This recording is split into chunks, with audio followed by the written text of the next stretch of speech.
Hi, everybody. Thanks so much for joining me and watching whenever you're joining us. And my guest today is Hally Aarhus, and I'm going to read her bio here. But first, I'm going to tell you how I met Hally. I was going to a metaphysical fair in a large building, and I was just walking by, and she had a booth, but she didn't have anyone at it for that second that I was walking by. But her card was interesting. Her business is called Indigo Moon, and she had some crystals there and something else that caught my eye. I don't remember what it was. So I sat down because I was working on a project for a big crystal grid in my garden. And so I was just shooting the breeze with Hallie and getting some ideas of what crystals might be good to use and things like that. And she was a wealth of information and freely gave me um, all sorts of her ideas and advice. And it was really nice. And so I'm excited to visit with her again because I really enjoyed our visit the first time. And so I'm going to read her biography here for you. Hally Aarhus is a fourth generation gypsy on her father's side of her ancestors and a fourth generation witch on her mother's side. She has been a certified crystal healer and Reiki master for close to 20 years and has been traveling the United States for 10 years, giving intuitive crystal readings and lecturing and teaching her craft under her business name of Indigo Moon. And she gives her Facebook and Instagram um, connections Bio. below if you want to, in the description below that I'll put in the video. And so Hallie, I guess the question I ask everybody is, so how did you tell us your story of how you got into doing the work you do? And I was assuming that you got into it real easy because you had generations on either side, and so it was kind of a given and it was kind of automatic to go into for you. But that's not the case, you said. No, it's not the case, actually. Neither side of my family exhibited any, gypsy witch type tendencies. I mean, my great grandmother on my father's side was, by all accounts, a gypsy. I mean, she looked like a gypsy, she acted like a gypsy, but she didn't influence you in that way. She was just a very quiet, meek woman who, when she entered the room, you knew she entered the room. But she had all kinds of interesting stories. I mean, she traveled from San Diego, where she met her first husband, and he left her and with a baby, and so she traveled across the country and settled here and married her second husband. But she was very independent. And then my mother's side is very witch. I mean, my great grandmother was a kitchen witch, is what you would call her.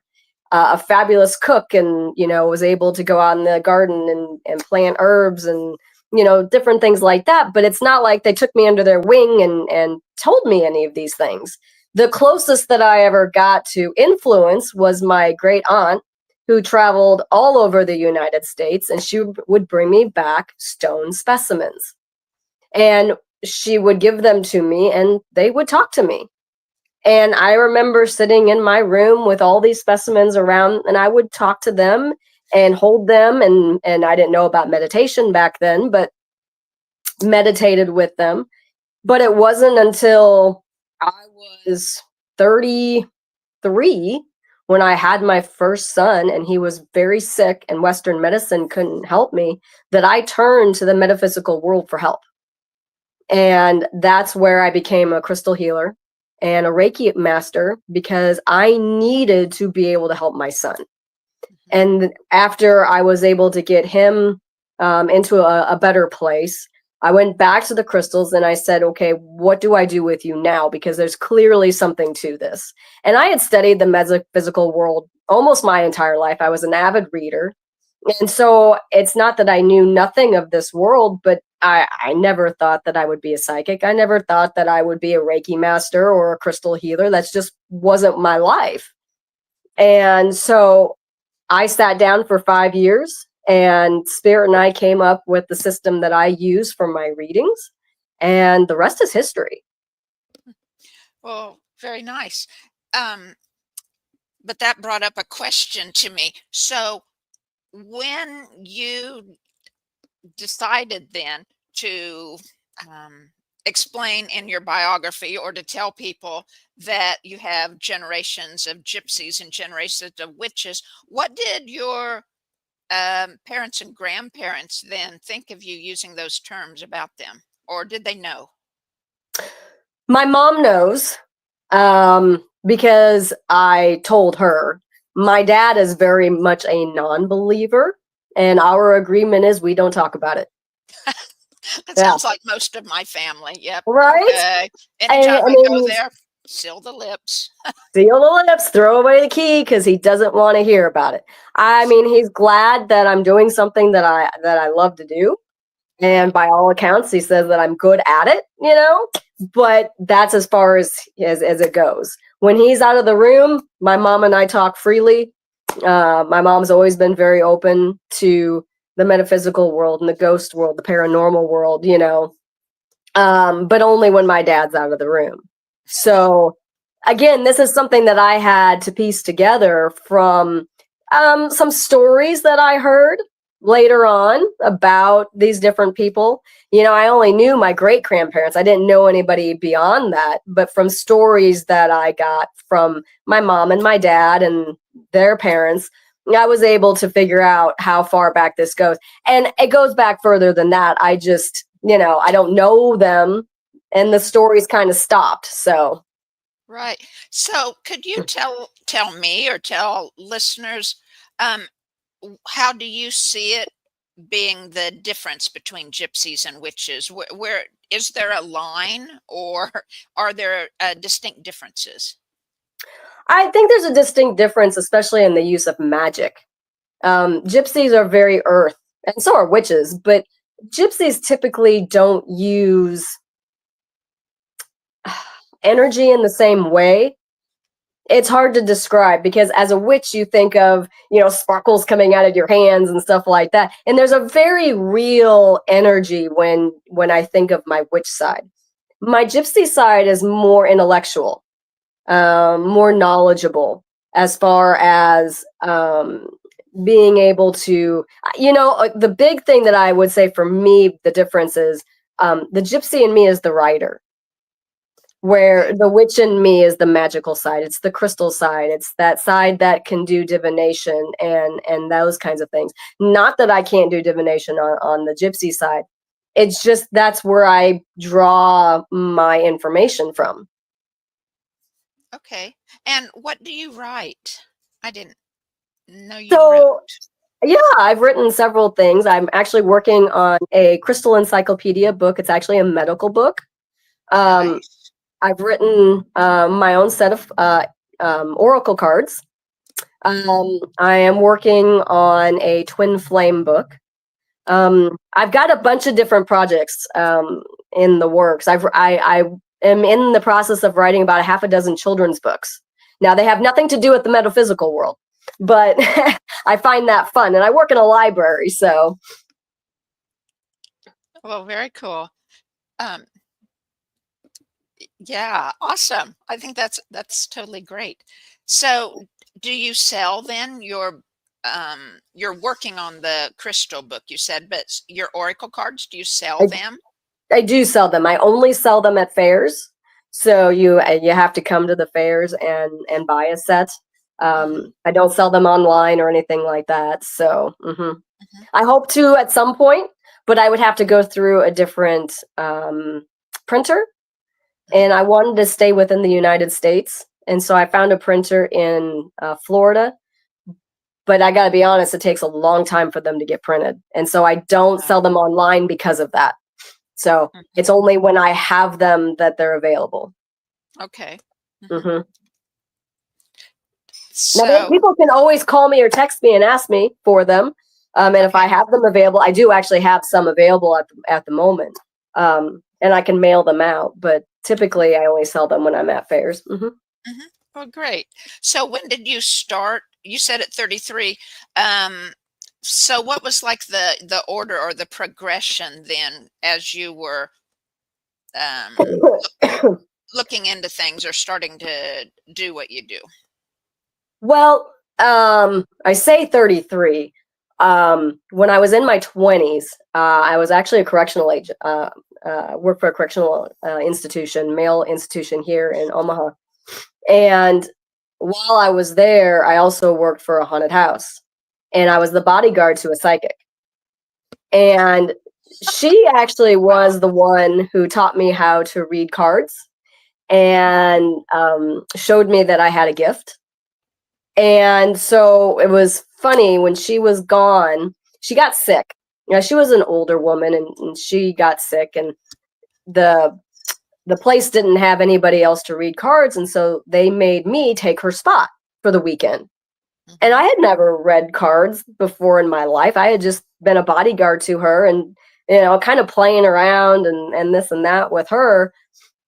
And as I was reading people, they would say, "Well, how did you know that?" Or, "Yes, this and this is going to happen, but how did you know?" And so it dawned on me that there might be something to this. So that was in my early 20s that I was doing that. Of course, I didn't do anything with it until I was, let's see, my early 40s is when I started reading professionally. So there's a long time. There was a 20-year period that, I was certified crystal healer and Reiki master, but there was still like 10 years before I did anything professionally with it. Okay. So, what's your favorite crystal? Do you have one that's your favorite? Uh, that's a hard one because I literally love them all. Um, I will say one of my favorite because it's so people just poo-hoo this one all the time in the gemstone world, and that is peridot. Hmm. And peridot is one of the most beautiful green gemstones that you can find, Huh. and it comes up with diamonds, and it's the only gemstone that comes up with the diamonds through the kimberlite pipes. So near volcanoes, where the lava comes out, next to the lava pipes are kimberlite pipes, and Hmm. that's where diamonds and peridot are pushed up. Interesting. Yeah. So, Yeah, is it clear or is it more of a opaque or it can solid? be both actually. So a non-gem quality is very opaque and cannot be seen through, but a beautiful clear green, peridot is one of the most beautiful stones that you can find. Uh, Now in the jewelry stores, they don't present very well. They usually buy a lower grade. They're still clear, but they're a lower grade, ugly kind of greenish brown, and that's not a true peridot. I mean, it is a true peridot, but it's not one of the most beautiful ones. I wish I had brought an example of it because they are just truly a stunning gemstone. and what's their properties then to help us? So peridot, as in any green stone, would be a heart stone. It Hmm. goes right to the heart chakra. And so it'd be for healing. And it would also be for abundance and for anything good that you would want to bring into your life. It's also a very protective stone, which most people don't think of heart stones as being protective, but they are some of the most protective stones. Your rose quartz, your kunzites, your even your some of your lavender amethyst, they are protective. They are meant to protect your heart space and your aura in that space and bring people into your life that's meant to be into your life and kind of keep at bay those that should not be there. So, when did then you start using, um, because you'd said you got into crystals early, right? Or Mhm. crystals and Reiki were one of your first, and now you were explaining the emotional type benefits or the energetic benefits. But were you in them, got into them first for physical healing properties and then branched out into using them for others, or they were all the same for you? I think it's all the same to me. I didn't realize as a kid what I was using them for. When I was putting them around me and talking to them, it was just a grid, right? It was meant to bring something into my life. My father growing up was not very nice. He was autistic. He still is autistic. And he had a very short temper. And, you know, looking back, I really used those crystals to protect me from him. And I would also use them, and also unknowingly, to feel where he was. You know, when's he coming home? When's he walking through that door? Because you never knew what kind of person you were going to get when he walked through that door. If he was in a good mood, my dad could be one of the most fabulous person. You could have a conversation with him, and for hours he would talk. But if he was in a bad mood, yeah, you needed to know that, because us kids ran and hid. And so I did. Like I said, unknowingly would use those crystals as a grid and a guard against anything that was going to harm me. Mm-hmm. But crystals, regardless if you're using them for healing or readings or, you know, whatever, are an emotional stone. All of them, every single last one of them, they go to the emotions, you know. And so I don't think we can separate, well, I'm going to use this stone for this and this stone for this, because the stone actually picks what it's going to do for you. Really, it's not the other way around. I mean, yes, you can say to a rose quartz, hey, you know, I want you to help teach me self-love, but maybe that stone has a different idea for you.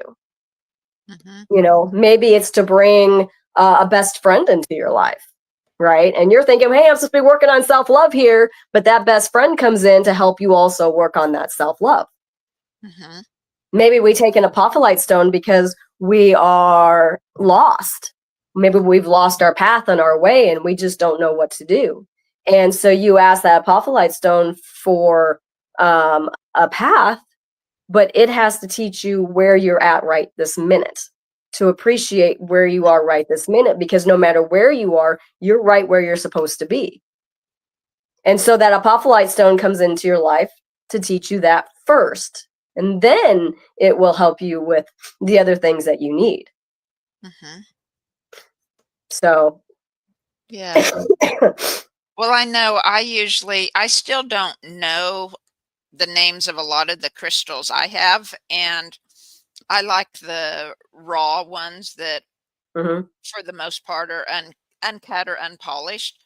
But it's like, you know, if I come across one in the dirt, right, I'm that just catches my eye. It's like, okay, I pick it up and hold it and feel its energy and kind of ask it, or you know, within the energy saying, well, do you want me to keep it? Do you want to go inside? Do you want to stay outside? You know, and if it wants to go inside, well, do you want to be on my hologram for my work, you know, my biofield sessions, or do you want to be somewhere else in the house? Right. And you know, they they definitely have their own wants and needs. And you know, people tell me all the time, well, this crystal disappeared, or this crystal moved. And I said, well, that's because it either didn't like where it was at, or if it disappeared, it's done. It no longer needs you, or vice versa. And so it will remove itself from you. And yes, sometimes it comes back and sometimes it doesn't. I do this little experiment in one of my classes. I teach a Crystal 101 class. And one of the things that we have to find in the class is your grounding stone. And it is the stone that will plant you on earth. It is the stone that will bring you back if you tend to wander off, or daydream a lot, or not be able to focus. And what I do is I set up about 24 bags of different grounding stones and ask people to come up to the table and pick up each one. And the one that feels the best to them is their grounding stone. And you know, 99% of the time, people do not get the one stone that most people will tell you is a grounding stone, which is black tourmaline. The number one stone chosen is a simple river rock. Interesting. Mm-hmm. Why do you think that's so? You know, it just feels good to people. It's that water element. It's that very nice, soothing water, but it also has the earth attached to it. And so I think the combination of that particular rock just draws in most people. And remember, this is a blind experiment, so they don't know what's in the bags. Mm-hmm. And so, like I said, 75% of the people will actually choose the river rock. And then there's like, gosh, I had all kinds. There's tiger's eye in there. There's amber. There's agate. I mean, I have, like I said, 24 different stones. And the least one chosen is black tourmaline. And it's just a really, really fun experiment because people cannot believe that they wouldn't choose black tourmaline. Yeah. Interesting. Yes. So on black tourmaline, I don't have one of those, but I have a blue tourmaline. What's the difference between black and blue in their energies? Well, being a tourmaline, not much as far as like the protective issue, but the blue would have that healing power to it. It's got the blue element, so it would be healing, and it would work for you, it would work on your subtle field, which I have to think about this, is like 3 or 4 auras out. And so it actually goes really far out and starts working from that in. But that would be for you. It wouldn't work on everybody like that. It would also bring in an indigo color, which is neither blue nor purple. Right? It's kind of that combination of the both for you. And so you'd be working on a higher power through your crown, also through the throat for communication, which is something that you would need doing what it is that you do. Interesting. Yeah. Well, very good. It wanted to be placed at the root. I could see that. Our communication comes from the root chakra. It actually doesn't come from the throat. It comes from the root because that's where all the creativity comes from. And so people don't understand that if they lose their creativity, they need to work on the root chakra. And so, like for communication, they can put a blue stone on the root chakra. It doesn't have to be red or brown. People just have to use the intuition for stones and let the stone guide them, not necessarily, like I said, the other way around.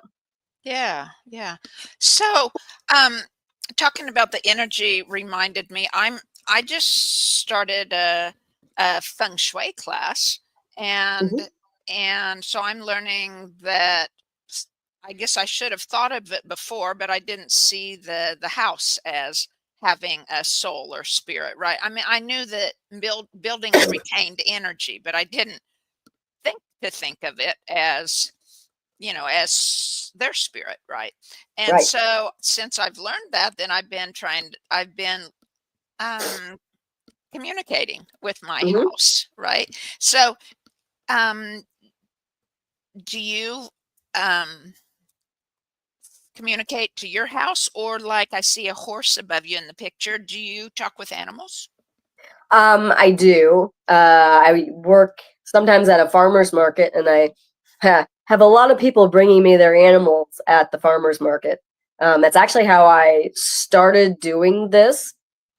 Was working at the farmer's market and doing readings and talking to animals and stuff like that.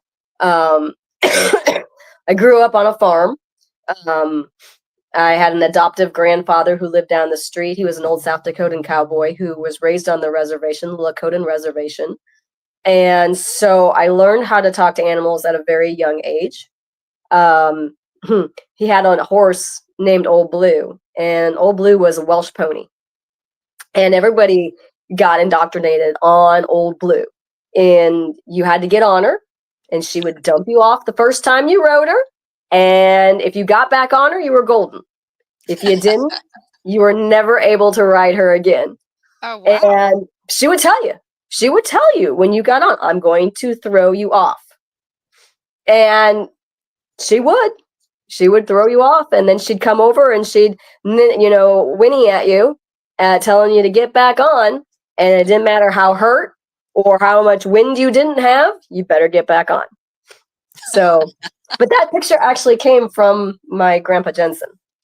Okay. And it's traveled with me forever since. He gave it to me when I was like 8, 9 years old. So it's always hanging somewhere close. Oh, very neat.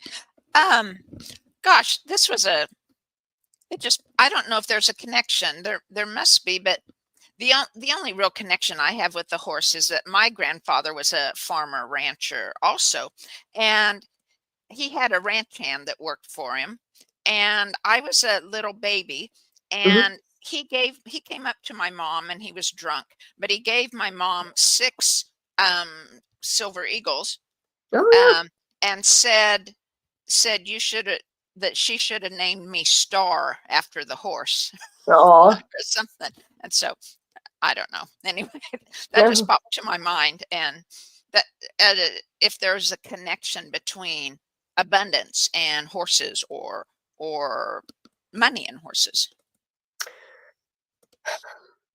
The horse is, I don't know, for me, the horse has just always been strength and resilience. My mom and dad called me the bobber. And because no matter how many times I get knocked down or pushed underwater, I will come right back up. And the same way with a horse, you can't keep a good horse down. I mean, I remember the horses getting sick, or they would hurt a hoof or something. You can't keep them down. They're always standing, right? If you have a horse that's laying down, they're pretty much gone. Mhm. And if they can get back up, they can keep going. And so that's what the horse represents to me. Oh, very good. Yeah, very neat. But back S to your house, yeah. there's two things in a house. Yes, the house has its own um, personality, its own soul. It can be from the person who built the house. I know in my case, um, the house that I live in was also built by a gentleman who built one, two, three. There were originally 6 houses. Now some of them are torn down. There's still one, two, 3 houses that are left. So out of 6, there are 3 that are left. And the soul of the man who built this house is very much here. But I also have a ghost. And it is from the original homestead that was here that burned down. It was a cabin, and the old man and the old woman and their grandson all perished in that fire. Mm. And they still live in my house. And so, for me, there's always more than one thing that happens in a house. And so, for you and me to talk to a house, yes, I do talk to my house, but I also have a protective ghost that I leave in charge when I leave. So if I leave, I say, Right. okay, take care of the kids. And by the way, don't burn down my house, because he loves to start fires. He does. He loves to start fires. And so I have to remind him, you cannot start fires. Wow. He tried to burn down the house this summer. So, Wow. Have you asked him to leave, or are you comfortable? Are you because he wants to be there, you want him to have what he needs, or well, I grew up in this house. So I've lived here for 50 years of my life. And I've known nothing but him Mm. and his family. And so we see no reason for him to leave. Right. Even with the little pyromaniac that he is. Like I said, we just have to remind him every now and again, you can't do this. Right. You kind of need to stay living in the house. So Wow. Huh. Well, that's interesting. So I was wondering, um, you said you'd heard stories, from either side of your family things. Could you share a story from either side? The well, I shared a gypsy little side. bit about, like my great grandmother living in San Diego. Um, and I know from stories that, this would have been late 1800s for her, because I mean, my grandparents were old. But she was 99, and I was trying to think when she died. Um, I think she died in early 90s, late 80s. So it would have been late 1800s that she was a young woman, and she traveled all over. She left home when she was very young. And how does a young woman like that just up and leave and meet this man who was a notorious gambler? He wasn't very good at it, but he was a notorious gambler. And he would move into a section, and he would gamble and he would lose, and then he would have to leave. And that's where he left my great grandmother. He got into trouble and he decided to leave in the middle of the night and not tell her, and he was never seen again. Oh, wow. Yeah. And so she was in some little podunk town all by herself, pregnant, and decided to come to the Midwest and settle. And, that's her. And like I said, I've touched on that before. I know from my mom's side that they moved. They actually, we're not sure exactly who came over, but somebody came over from Poland and came across the country and settled also in the Midwest. But again, just fierce people, and were able just to get up and go and survive. So, but I know from my grandmother, especially, she believed in fae. She believed in magic, and she was always talking about magical creatures, the fairies and unicorns, and she had a great love for them, romance novels. And she would tell stories of being a little kid and seeing fairies and playing with them in the fields. And I thought that was pretty cool, Have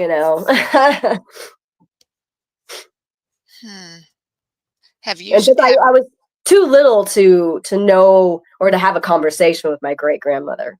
Would have been my grandma's mom, but I didn't really know her all that well. I just know from my grandma that she was magical in the kitchen.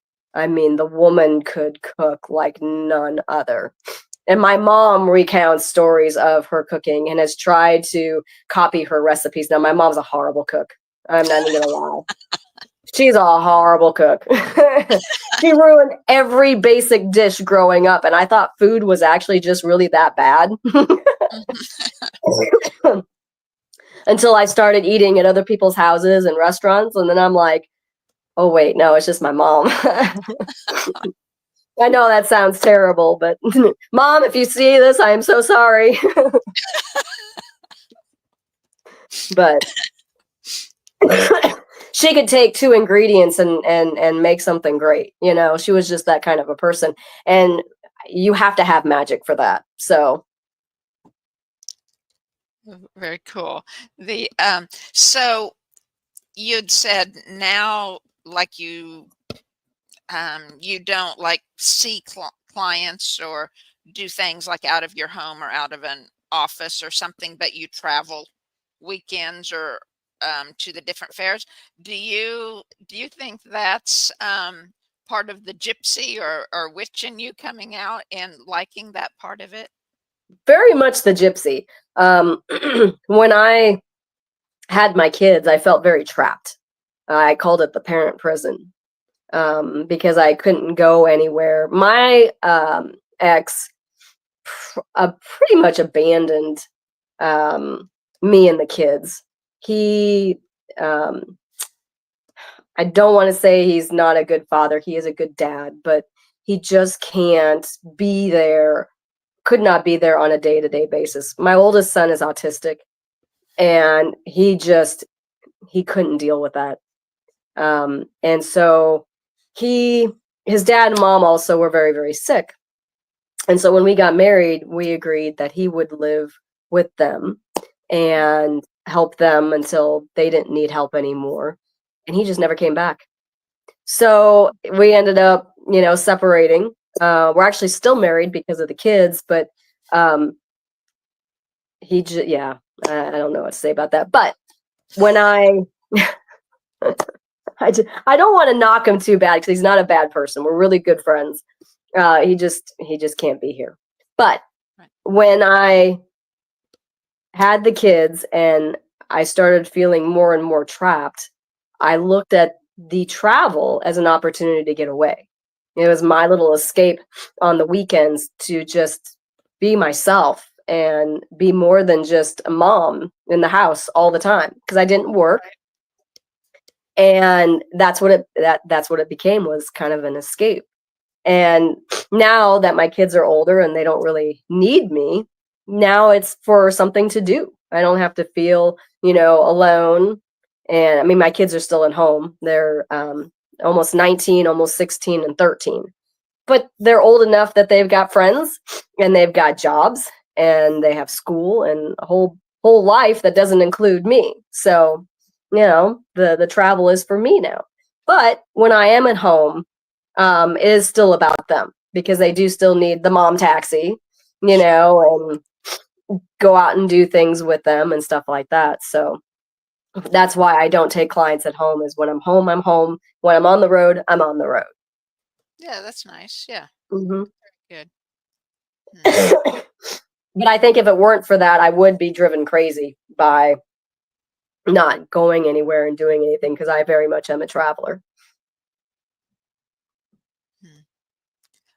Well, one of the things I saw also, um, I think it was on your business card because I picked up one of your business cards when I met you at the metaphysical fair, and it had said you did children's oracle readings, Mhm. and I don't know. Would you want to speak more about that? Um, I can. There's a lot of people in the metaphysical world that will not read children. Um, their paths change a lot. Um, it's not set. And I think people don't know how to relate that sometimes to the parents. And I got to be honest, when I first started, I didn't do children either. I didn't want kids are kind of hard to read. I'll be honest, kids are kind of hard to read because of their ever changing path. They don't know what they want to do. And because of that little thing called free will and being able to change whenever they want. And so what I do now is I don't necessarily read as to what it is that they're going to be doing in life. I read who they are. I tell, parents that this is their personality, that this is what they could be doing. Now, mm, once in a while, I do get star children who are aliens, basically, and they come here for a very specific job. They have an idea or they have a concept that they need to implement. And those kids are a little bit different. But most kids, I read just for personality, just mm. for some ideas that they could be doing. So Okay. I enjoy the children's readings. Um, they find me very safe. I get a lot of kids at my table who are very curious and just kind of want to talk. Um, and I got to be honest, it's one of the reasons why I do kids. Um, I get a lot of suicides at my table. And kids, especially, teenagers especially, are very, very prone to suicide. And I have helped many parents navigate a suicidal teen. Wow. How do you And do that? Through your readings? through the reading, yep. And I'm very open and honest with kids. I'm very poignant. I will ask them point blank if I feel that in their aura. If they have attempted or feel like they want to attempt, and they are very honest back with me. And if the parent is sitting there, we have a conversation. If the parent is not sitting there, I will ask them if I can pull the parent in. And usually the kids are very open to having the parent come and sit down and talk. Yeah. Hmm. Oh, So that's one of the reasons why I read kids. And one of the reasons that a lot of people won't read kids because they don't want to know that. They don't want to get involved in that. ah, that's beautiful. So, do the children like it? I suppose maybe I don't know. Maybe I was thinking maybe it was more for the older ones, but maybe not. When you're telling them the giving them ideas of what you see that they might be interested in. I could see where sometimes that could be very helpful because maybe they weren't aware, or it was something their family doesn't do or Mhm. something. And so it wasn't really in their radar, and it would help them maybe consider, or, pop a little seed in there of something that their energy might be very happy doing. Well, there's, and some parents have very clear ideas of what they think their children should be doing. And Yeah. these kids are like, no, I don't want to do that, and so kind of it's also for the parents, it's like maybe if think about it, they could do this, and so no, kids are fun. Kids are a lot of fun, even with some of the hard things that come along. The I won't give up doing the kids readings. Uh, So yeah. So, what do you see yourself then doing, say, once your kids are grown, say another 8 to 10 years?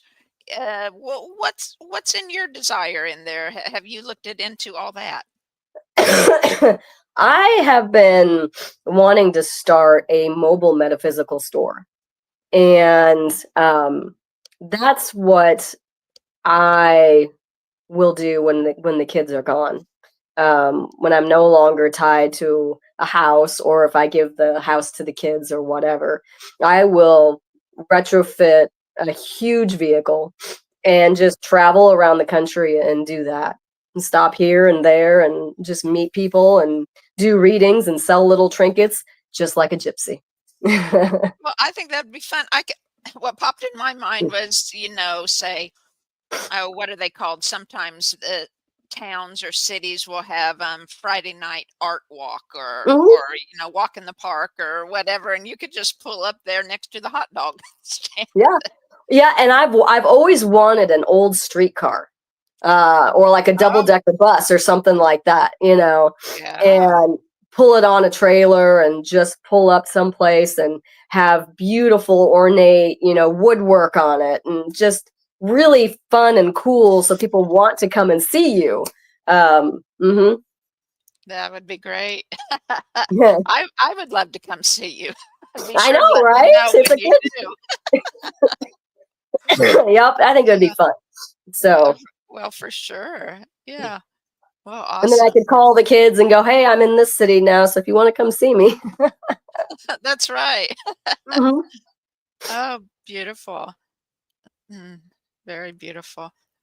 So I guess I wanted to go back to your ancestors. So, um, what do you think? Like, have you, in meditation or through readings for yourself or whatever, have you seen um, lives that they lived? Have you, come across, things that you felt some of their experiences, or kind of, a different connection other than just hearing stories of an ancestor? I got to be honest. No, I have through spontaneous meditation found some of my own lives, um, but not my family. No, um, and I know that sounds kind of weird, but I am in a brand new soul family. So when I say fourth generation, that is human, right? Hmm. Um, my birthright as a soul is a split between gypsy and witch. And Okay. depending on the life that I am living, I will choose. I'm a Gemini. Um, Now I know through meditation that I am born almost exclusively under the Gemini sign. Hmm. I also have a guide, Joshua, who is my kind of literal twin. He's either my guide in every lifetime, or he comes in as my actual twin. And so that split between that gypsy and witch very much fits, my twin nature. And like I said, depending on the lifetime that I'm living, I will gear towards one or the other, either the gypsy or the witch. Now, I do draw from both in this lifetime, just because it's necessary. I need to be able to travel, and so I have that gypsy ability to be able to travel. But I also love the magic and the mystery of the witch. And so I do pull from that a lot as well. So in this lifetime, they kind of come in together. But I know in other lifetimes, I've pulled one or the other. It hasn't been from both of them. And I put myself in a family where I really didn't get introduced to either one of them. So I wasn't swayed by either one. I mean, yeah, my grandma talked about, the fae and the unicorns and all of that, but that didn't really sway me one way or another. I just thought they were cool stories. Mm-hmm. So. Yeah. Yeah, I've wondered too if I'm Aquarius. My birthday was last week, and I've kind of wondered too if I always came as Aquarius. We tend to like structure, and so you will look alike in a lot of your lifetimes. You will sound alike. You will choose your name and keep it for multiple lifetimes. And so there are things that we do to kind of make ourselves comfortable in each of those lifetimes. I can give you an example of a name. My middle child, Olivia, when I was pregnant with her, I actually moved to a new house. And when I walked in the door, I saw this little girl with red hair standing in the doorway of this new house. And I knew she wasn't real, but she sure looked real. And she looked at me and she goes, "Hi, Mom, I'm your daughter." Oh, whoa. And I was like, Yeah. "Well, hi, how are you?" And she goes, "Great." She goes, "I came here to tell you one thing and one thing only." I was like, "Well, wonderful." And she goes, "I came here to tell you my name." And she Really? goes, "I don't like any of the names you chose for me. My name is Olivia." And I was like, "Okay, fine, I can do that. Is your middle name okay?" And she goes, "Yep, the middle name's okay. I just didn't like any of the first names you chose for me." Yeah. Now, she hates her name. Hates her name. And I tell her every day, "Olivia, you did choose this." And she goes, "No, I did not, Mom." She calls me a liar every time. And I'm like, "Olivia, why would that would be the last name that I would choose for you. So why would I choose a name that it's not that I don't like the name, but it was common, right? I mean, it's an old name, but it's too common. Everybody names their child Olivia." And she claims over and over and over she'd not choose that name. And of course, I can't prove it, but yeah. Right. Right. Yeah. But we Interesting. do that. We will come in and say, "I want to be named this." So. One experience I had asked to find to be shown a past life if there was one, right? And I was shown very clearly I was an Indian woman, but I was also her daughter, kind of at the Mhm. same time, interchangeably in the vision. And it was like, I've always now in this life have always thought it would be so awesome to be even keeled in everything, because I'm up and down and up and down, deep and wide, and and um and this lady, this me in the other life, she was so calm, and I could Mhm. tell things that she was looking at that were very tragic or whatever, and Mhm. she stayed so calm in everything. And I kind of expected my reaction to be, "Oh, wow, that's so cool."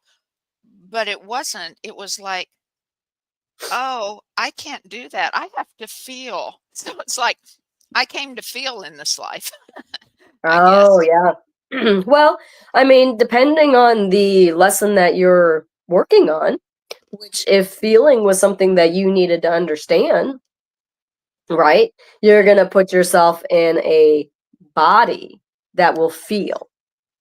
You know, that particular body that you were in that lifetime obviously was not designed to feel, it was designed to do. Yeah. And if you were somebody who was supposed to do, right, you would have gotten paralyzed by the feelings, you know? So, yeah, we all, you know, put ourselves in different scenarios to be able to do different things. It's like being able to play an instrument. I can play the violin in this lifetime, but in my last lifetime, was I able to? Probably not, right? Even though I have the internal ability to be able to do that, that particular body wasn't able to do that. In one of my past lifetimes that I spontaneously saw, I was a famous opera singer. Oh, Now, yeah. I can sing in this lifetime, but can I do opera? Nope, can't. So, you know, we give ourselves different things in different lifetimes to learn those different lessons. And if I had been a famous opera singer, I wouldn't be doing what I do now. So, I just think past lives are fascinating, and that's part of my business too. Is I do past lifetimes with people and show them what it is that they were learning from that lifetime and bringing it home here, because no matter how many lifetimes we live, we're still kind of funneling everything down and learning something from it. But you could have a lifetime 100 lifetimes back, and that particular lesson is very important to what it is that you are trying to figure out today, even though you have 100 lifetimes separating it. Right. Yes, I've been clearing more recently. I was doing it for trauma I Mhm. experienced in as a child in this lifetime. But what I found that was every bit as much stuck energy in me as my trauma or other ancestral things I've carried is something that connected me to past lives. It was the fear, a fear that I would never get what I wanted, or that Mhm. never be able to materialize, you know, that dream or whatever. And that it always carried with me, I guess, from back Mhm. then, because they were never able to get that, or they had that belief, right? But Mhm. thankfully, it's gone. Yeah. So I think I better let you go. Maybe your voice, I know, is given out a little bit, and I don't want to Yeah, push the you more too I hard. talk, the more it does give out. So, But thank you, Hallie, so very much. Is there one um, guidance or one thought that you'd like to share to leave people with? oh gosh. You know, the one thing that I always tell people is don't be afraid of meditation. Don't be afraid of what they show you. Um, you know, or if you have something that you want to see, ask for it. And it may take some time and practice, but they will eventually show you. So, and if they've had questions, then come see me. There, there you go. And you're found now until you're able to travel wherever you want with your old streetcar. Um, That's right, right. That's right. right now you're mainly in the Midwest, right? Yeah, When so I you normally, right now, mainly it is Nebraska, Iowa, Missouri, Kansas, Oklahoma, and Arkansas. Like next weekend, I'll be in Tulsa, Oklahoma. okay. And Yeah. so everybody, whenever you head to a metaphysical fair in the Midwest area, the state she named, look for Indigo Moon hmm And if wherever. they go to my Facebook page, my personal page, I always list where I'm going to be. Unfortunately, I don't keep up with my business page all that much. That's probably part of being a gypsy and just not being able to do that. Oh, I don't know. But they, I would say it's Facebook just because it's kind of a pathetic avenue in some ways. In some ways it's really cool to connect with people. In other ways, there's very pathetic things about it. So you're just choosing yeah, which you want that to experience. well, and I forget to switch back and forth from my, Indigo Moon page to my personal page. So but they all do end up on my personal page, and you can see where I'm at. And if you want to come visit me, come visit. All right, very good. Hally, thank you so much. We're going to leave there tonight. And Okay. thank you, everyone. Thank you for watching, and we'll talk to you later. Catch you next week. Bye.